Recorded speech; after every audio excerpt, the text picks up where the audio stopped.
જેડીયુના પ્રવક્તા રાજીવ રંજને કોંગ્રેસ પર આકરા પ્રહારો કરતા જણાવ્યું છે કે કોંગ્રેસ ચૂંટણી પંચ પર પ્રશ્નો ઉઠાવતા પહેલા પોતાની સ્થિતિ જોવી જોઈએ. રાજીવ રંજને જણાવ્યું કે મુખ્ય ચૂંટણી કમિશનરની નિમણૂક પણ તેમના જ કાર્યકારી આદેશથી થઈ હતી. કોંગ્રેસે પોતાના શાસનકાળમાં ચૂંટણી પ્રક્રિયામાં અનેક ફેરફારો કર્યા હતા અને મતદાર યાદીમાં 13 વખત સુધારા કર્યા હતા. રાજીવ રંજને કહ્યું કે આજે જે લોકો ચૂંટણી પંચની નિષ્પક્ષતા પર શંકા વ્યક્ત કરે છે તેઓએ પોતાના સમયની કામગીરીને પણ યાદ કરવી જોઈએ.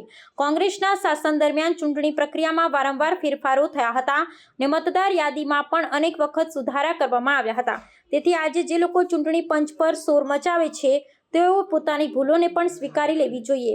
તેમણે વધુમાં કહ્યું કે ચૂંટણી પંચ પર આરોપ મૂકતા પહેલા કોંગ્રેસે પોતાના આંતરિક સંગઠન અને લોકપ્રિયતા પર પણ વિચારવું જોઈએ. આજે જે નેતાઓ ચૂંટણી પ્રક્રિયામાં ખામી શોધે છે તેઓએ પોતાનું જમીન ગુમાવી દીધી છે અને જનતામાં તેમનું વિશ્વાસ ઘટી ગયું છે. મતદાર યાદી સુધારણા અને ચૂંટણી પ્રક્રિયામાં પારદર્શકતા માટે હાલની સરકાર પ્રતિબદ્ધ છે.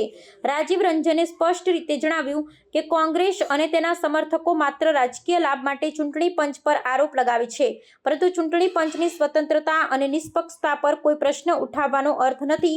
જનતાએ હવે આવા રાજકીય શોરને ગંભીરતાથી લેતી નથી અને લોકશાહી પ્રક્રિયામાં પોતાનો વિશ્વાસ જાળવી રાખ્યો છે. देखिए, भारतीय निर्वाचन आयोग की जो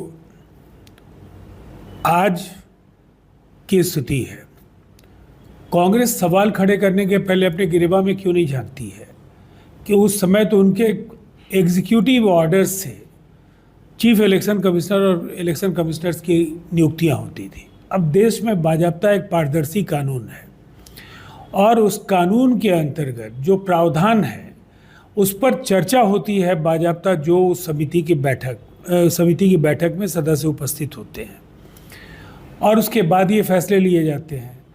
मतदाताओं के पुनरीक्षण को लेकर के 13 बार इस देश में गहन पुनरीक्षण के कार्यक्रम हुए हैं.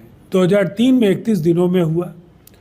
आज अभी 15 दिन बाकी हैं और लगभग 60% से ज़्यादा आवेदन जो प्रपत्र भरे हुए प्रपत्र हैं वो आयोग को प्राप्त हो चुके हैं.